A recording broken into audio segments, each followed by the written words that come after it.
To embrace failure, you have to stop seeing it as an obstacle and start relating to it as a gift or an opportunity. It's very true. Like, you got to look at it as education. As long as it's not physically or emotionally hurting you, and you can change your mindset. Bam! I'm Jayson Walter with the True Underdog Podcast. That's right. Apple's top 3 entrepreneur and inspirational, motivational podcasts coming at you right now. Make sure you subscribe. Got a great one for you today. It's called Underdog Bites, Failing to Winning. That's right. Failing to winning. What does that mean? People think of failing as like, oh, I failed in school. Well, that's not what I'm talking about. Failing like attempting to learn something and not getting it, or attempting to make a team and not making it. Like my son just had that recently and he's a little fired up about it. Or attempting to accomplish something but not getting the results you want, right? That's the failing I'm talking about, right? And how do you convert that failure into opportunity or into learning? The first thing you've got to do is you got to understand that you're not going to win every single time. You're not going to get the results you want every single time. Too many things play into that, like, the world, right? Mother Nature, other human beings, like people play into things being set to perfection, like Nostradamus, and you would be a psychic and you would be telling everybody what's going to happen. And that's not the case. However, you can get in the area of the results you want, but you've got to stay focused, right? You've got to stay grinding. You got to pay attention to what you're doing. And there's many times that when you fail or when you struggle or when you think that you're not going to get there, what happens is some people just like quit and then they resent it. And then here's what happens. They have regret for the rest of their life because they didn't push that all the way through and give it 110%. However, if you gave it 110%, if you didn't quit and you got to the end of the line, but you didn't get the results you wanted, a couple things happen. One, you learned from that experience. Good, bad, ugly, left, right, up, down, doesn't matter. You learned. Two, you created an opportunity for the next time that you do that to do even better, right? Think about if you try out for a team and there's 20 kids and you didn't even close to make it. Then you try out next year for the team and you've been practicing all year and you almost made it. You were on the fence. You were an extra player to jump in. Like, well, that's progress, and progress leads to, to winning, to perfection, right? And so you have to decide when you're doing something, where is the mark that you're ready to walk away?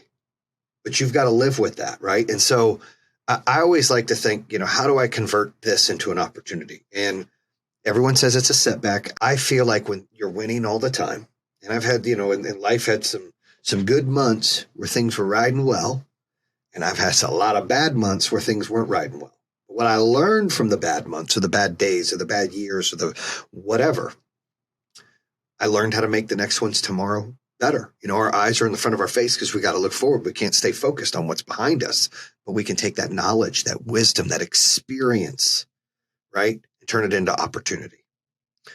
It's hard to overcome failure when it's beaten inside your mind.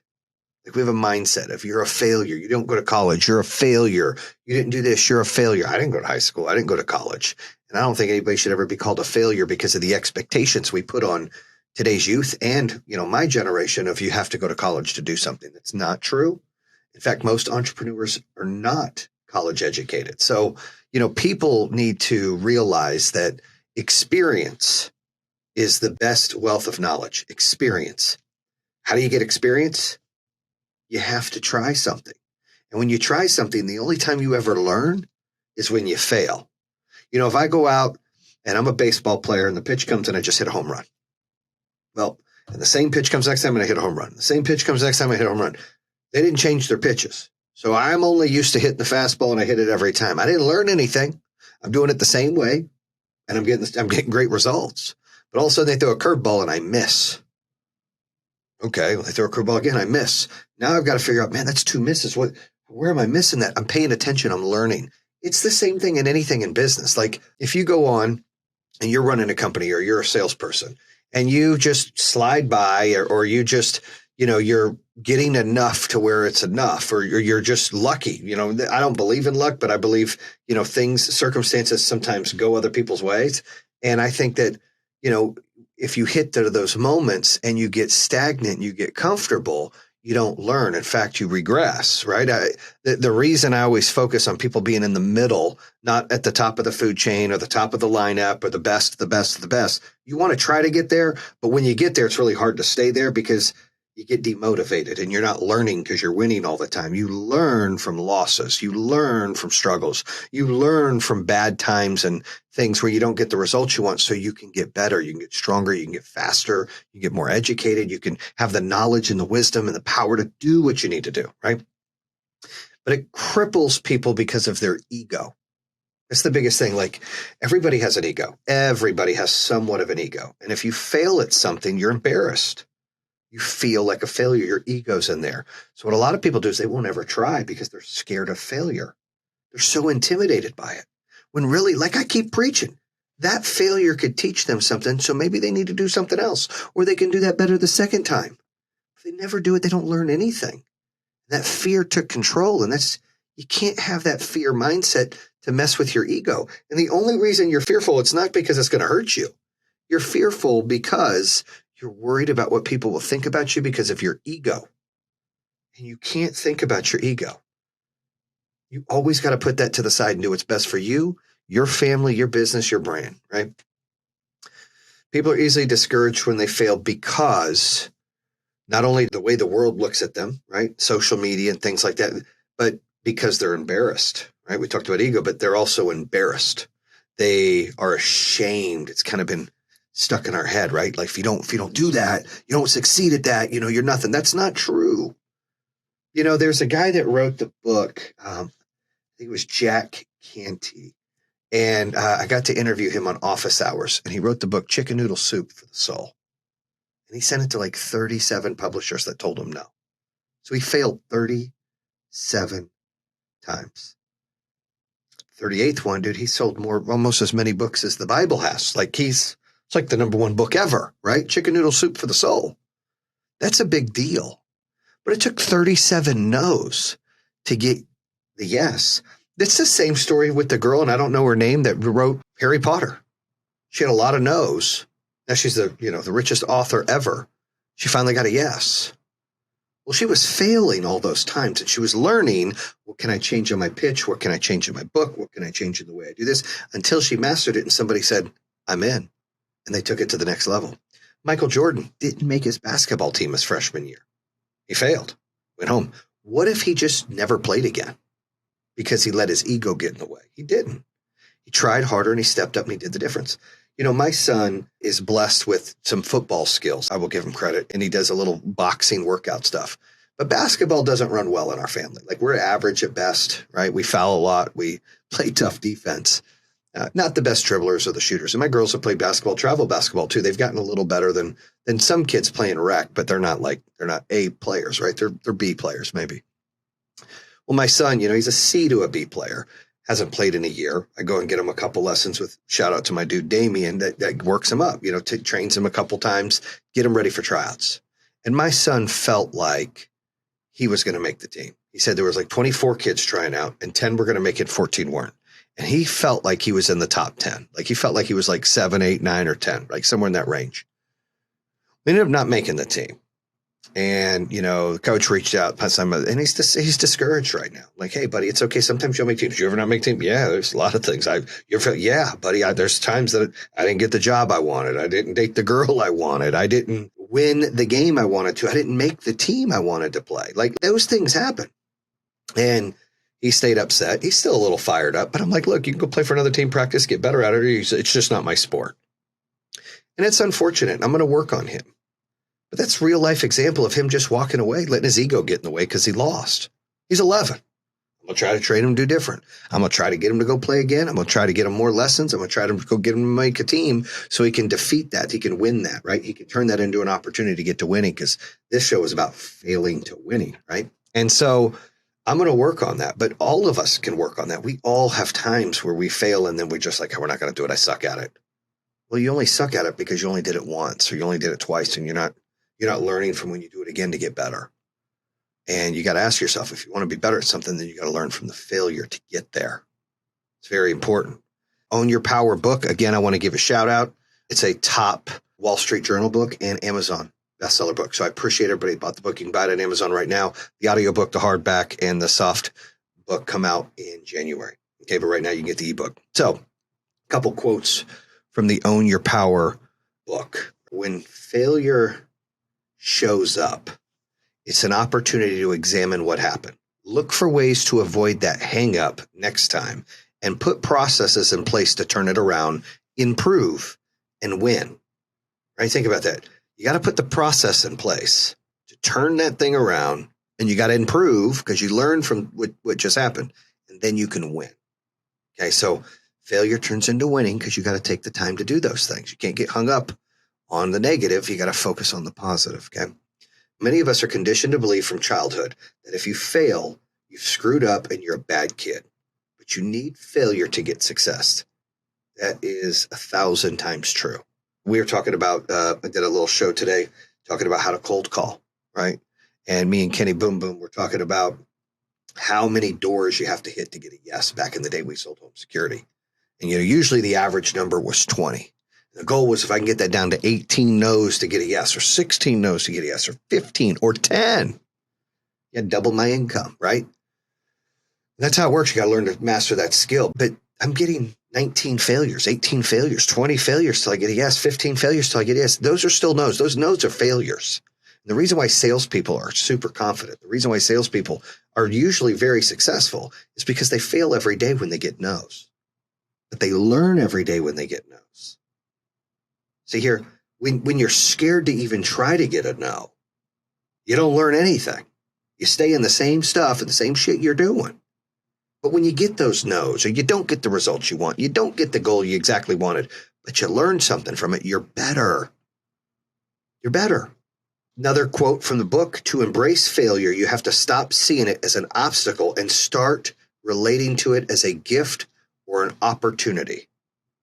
It's very true. Like, you got to look at it as education. As long as it's not physically or emotionally hurting you, and you can change your mindset.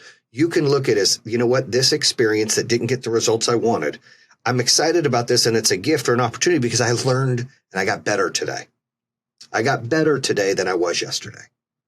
And that's the key. AGB, baby, always getting better. That's the key. That's the movement you got to be about. Now, got some actionable tips, right? Change your mindset that failure stops you from your goals, right? You got to change that mindset that failing does not stop you from the goals. It's education to help get those goals. It's the learning experience to win. You can't just go in and never play basketball and never lose a game and make the NBA. It doesn't work that way, right? You can't go in and apply for a job with zero experience or zero knowledge, and you haven't done things and not hit the numbers you wanted or not had the job you wanted, but you had some experience to build up that. You can't just go get it. It doesn't work that way. You have to have some failing to win. Okay. So you got to change your mindset that failure stops you from your goals. It doesn't. It actually helps you get to your goals. They're stepping stones of knowledge. Okay. And you turn that into an opportunity. Another actionable tip: think of failure as just a redirection of your plans, right? My goal right now is, right, I'm just giving an example. My goal right now is to sell solar panels and battery storage, and to hit, 50 million in sales this month. Okay. Well, if I see the numbers aren't there, the data's not there, and I'm not hitting it, am I going to take my ball and go home? Am I going to cry? No, but I'm going to redirect my plan. So if I see I'm not going to hit those numbers or things aren't going my way, what's another goal I can accomplish to kind of be positive about and focus on that? Well, I'm not going to hit 50 million. We know what I'm going to hit 95% battery attachment. And I push the team we're not going to hit 50 million, we're going to hit this, right? And then we get that, and I just diverted. Now, the battery attachment means, better product for the customer. Like they get to future-proof their home. They get to not have the power go out. They get to, save time on use. All these benefits to having the battery. But, it's also more revenue for us because it's, you're selling the battery. So we might not hit the 50 million in sales or the X amount of deals, but we had more per sale going up, which there could be more profitable deals, right? So you have to find a way to redirect your plans, okay? And not be scared to pivot. Another actionable tip: separate yourself from your emotions each time you fail. Our emotions, they're bad. You have to do things without emotion. You can't get excited. You can't get down. You can't get mad. You can't, you can't. The only emotion you should have is confidence, Because when you allow emotion to control what you're doing, either you're going to get too giddy about it, not pay attention, or you're going to get too sad about it, and you're going to fail and hurt your feelings and feel worse and start letting your ego kick in and all those other things, right? But if you just stay no emotion, cool, calm, and collective, like just ice, and you just stay with it, that's the key. Like you're playing poker. Like play like you've got aces. Be confident, but don't show your hand. And you got to do that in life, because the emotions will really dictate and control and turn that, like what I would call failure or learning practice there, into something worse, because you get all in your feelings, and you don't want to do that. Another actionable tip: see failure as an opportunity to examine the situation, right? How do you examine the situation? Well, you back yourself out, right? I didn't get the results I wanted.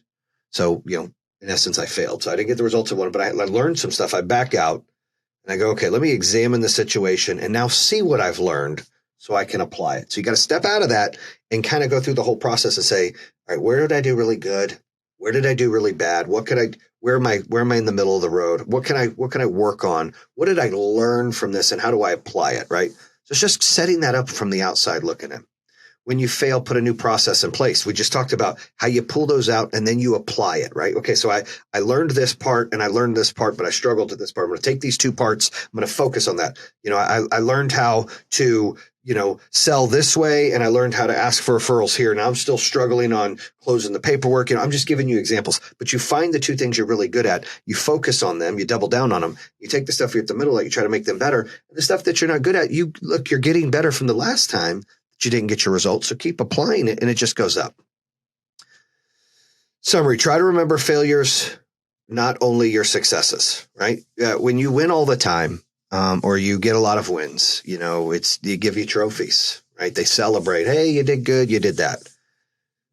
But you need to remember some of those failures too, because that's what got you to the point to get those wins, was failing and learning. So you got to remember some of those and be grateful for them. Be courageous enough to fail and learn from them. Be analytical every time you fail. What can you do better? Think about it, put a process in there, and just know that everybody fails. Everybody. You're no different than anybody else. Everybody struggles. Everybody fails. But it's what you do with that and how you apply it is what matters. And that's the biggest difference. And failure is no more than a performance metric or a measurement of your progress. And that is facts. And you need progress in order to get to the perfection. And you just got to keep grinding. And you got to keep applying everything that you learn to it, and keep going and keep going and keep going until bam, you break down the wall and you're ready to rock and roll, right? So stay safe, stay positive, right? Stay focused.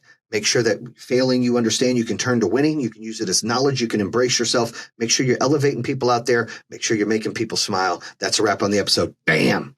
And that concludes another episode here on True Underdog. If you're interested in hearing more, make sure you subscribe at iHeartRadio, Spotify, Apple Podcasts, or the YouTube channel. You can always visit TrueUnderdog.com, subscribe to all of them. Make sure you check out our newest episodes coming out on Mondays and Thursdays. True Underdog, baby. Bam!